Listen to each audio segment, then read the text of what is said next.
देती बहुत अच्छी होती, कम तुम्हें क्या देंगे, मालवा। तो उसने कहा फिर ठीक है, फिर मैं चला जाऊंगा।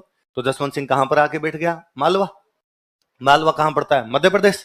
औरंगजेब मुराद दोनों को मिलना कहां पर है, मध्य प्रदेश। अब औरंगजेब और मुराद मध्य प्रदेश में मिले मालवा के अंदर। अब मालवा से जब वो आगे जाने लगे, जसवंत सिंह तैयार बैठा था, वो ध्यान किधर है, हीरो इधर है भाई साहब, कहां जा रहे हो दोनों। तो औरंगजेब ने भोले बन के एकदम कहा, औरंगजेब ने कहा कि वो हमें समाचार मिला कि पिताजी बीमार है, इसलिए हम पिताजी से मिलने के लिए आगरा जा रहे हैं। जसवंत सिंह ने कहा कि धन्य है तुम्हारी माता जिन्होंने ऐसे बेटे को जन्म दिया, जो पिता के बारे में ऐसी सोच रखता है कि पिताजी को बुढ़ापे में बीमारी में मिलना चाहिए। पर भाई औरंगजेब, बाप से मिलने के लिए जब कोई जाता है तो 50,000 की फौज कौन लेके जाता है, तेरे साथ ये 50,000 की तो फौज है पूरी। तो औरंगजेब ने कहा यार फौज तो मैं साउथ इंडिया में था तो फौज को कहां छोड़ गया हूं, ये फौज तो साथ में रहेगी मेरे। तो उसने कहा यहाँ छोड़ दे, यहाँ मालवा छोड़, मैं ध्यान रखूंगा तेरी फौज का। और दोनों भाई भाई चुपचाप रवाना हो जाओ यहाँ से। अकेले जाओगे तो जाने दूंगा, अकेले नहीं जाओगे तो मैं मालवा में इंच क्रॉस नहीं करने दूं तुम दोनों को। समझ में आ गई बात औरंगजेब की, जसवंत सिंह बड़ी सेना लेके बैठा और अपने को जाने तो यहां से नहीं दे। पर औरंगजेब में कमीनापन उच्च लेवल का था। तो औरंगजेब ने कहा कि यार भाई मुझे तू महीने भर का टाइम दे, मैं अपनी सेना को थोड़ा एडजस्ट करूं, रोकूं इसको, इस खाने पीने की व्यवस्था करूं, फिर हम भाई भाई अकेले चले जाएंगे। जसवंत सिंह का ठीक। औरंगजेब अपनी सेना को यहां जमाता है, साथ में जसवंत सिंह के बारे में पता लगाता है कि कौन कौन साथ में आए हुए हैं, कितनी सेना आई हुई है, कितना असला, कितने हथियार, कितना बारूद, कितना इनके पास में। और उसे पता चलता है कि लड़े तो जसवंत सिंह मार देगा और ये मालवा ही नहीं क्रॉस करने देगा अपने को। जसवंत सिंह की तरफ एक सेनापति हुआ करता, जिस सेनापति का नाम था कासिम खान। क्या नाम था, 30,000 की फौज लेके जसवंत सिंह के साथ एक सेनापति मुगलों का और आया हुआ, उसका नाम क्या है, कासिम। औरंगजेब कासिम खान के पास मैसेज भेजता युद्ध से पहले कि कासिम खान बधाई हो, धर्म परिवर्तन कर लिया, मुसलमान से हिंदू बन गए। तो कासिम खान ने कहा नहीं नहीं, किसने कहा तुझे, मैं तो मुसलमान ही हूं।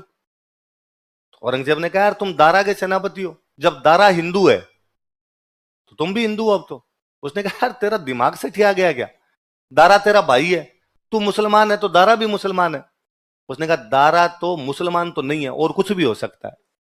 और दारा वास्तव में बहुत लिबरल बंदा था, सारे दिन पंडित जी के पास बैठा रहता, तिलक लगाया हुआ रखता, जनेऊ पहन के रखता, सुबह शाम गायत्री मंत्र ओम भूर भुवः स्वः बोला करता। वेद और पुराणों का महान ज्ञाता था वो आदमी, उसने वेद पुराणों के फारसी में ट्रांसलेशन कर लिए थे। और कहा यार सारे दिन तो पंडित जी के पास बैठा रहता है, सारे दिन रामकृष्ण टाइप की बातें करता रहता है, वो काफिर है, वो तो हिंदू बन चुका है कब का, और हम तो लड़ने इसलिए जा रहे हैं कि हम नहीं चाहते कि मुगलिया सल्तनत किसी काफिर के पास में जाए, पर तू अब काफिरों का साथ देगा। और उसने कहा कासिम खान तू तो एक बात बता, तू कहता दारा हिंदू नहीं है, पिछला युद्ध जो सुजा के खिलाफ हुआ था बहादुरपुर, उसमें तुम्हारा सेनापति कौन था। उसने कहा मिर्जा राजा जयसिंह। इस वाले युद्ध में मुख्य सेनापति कौन है, हमारे से लड़ने के लिए कौन है। उसने कहा जसवंत सिंह। जसवंत सिंह के अलावा और लड़ने के लिए कौन कौन है। तो उसने कहा आपके कोटा का मुकुंद सिंह हाड़ा, रतलाम का रतन सिंह राठौड़। उसने कहा सारे कौन है।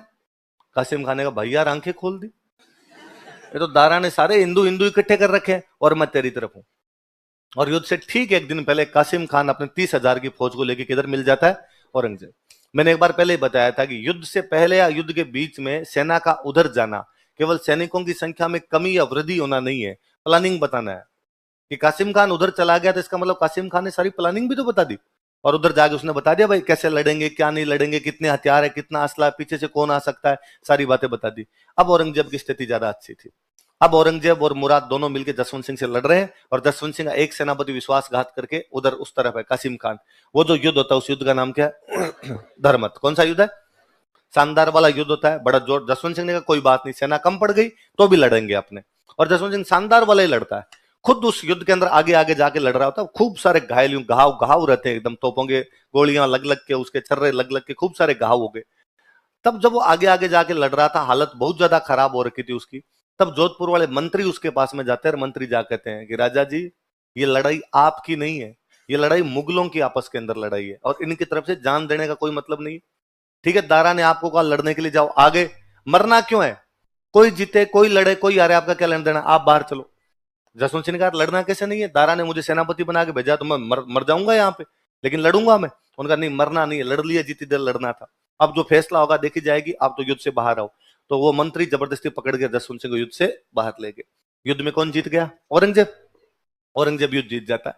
बीच की कहानी एक ये है कि औरंगजेब युद्ध जीता, जसवंत सिंह युद्ध में से घायल हुआ, घायल होकर वापस जोधपुर चला गया। जोधपुर में जसवंत सिंह की एक रानी थी, उसका नाम भी था जसवंत। नाम क्या था? नवजोत सिंह सिद्धू, नवजोत कौर सिद्धू। नवजोत सिंह सिद्धू की पत्नी का नाम भी क्या है? नवजोत। तो जसवंत सिंह की पत्नी का नाम भी क्या था? ये जो जसवंत थी, जो जसवंत सिंह की रानी थी, ये वो हाड़ी रानी जिसने अपना सिर काट के दिया था, उसकी बुआ थी। दे दिया था सहल कंवर, उसकी बुआ थी। तो मतलब क्रांतिकारी टाइप की महिला अपने आप में। उस जब जसवंत दे को यहां पे पता चला कि उसका पति युद्ध हार गया और वापस आ रहा है, तो उसने किले के दरवाजे बंद करवाए और उसने घोषणा की कि मेरा पति जसवंत सिंह मर चुका है और अब जोधपुर की राजा मैं हूं।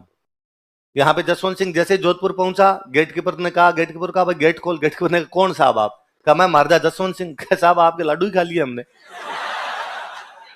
तिया की बैठक संपन्न हो चुकी है, इधर किधर आप? अरे ऐसे कैसे करवाया?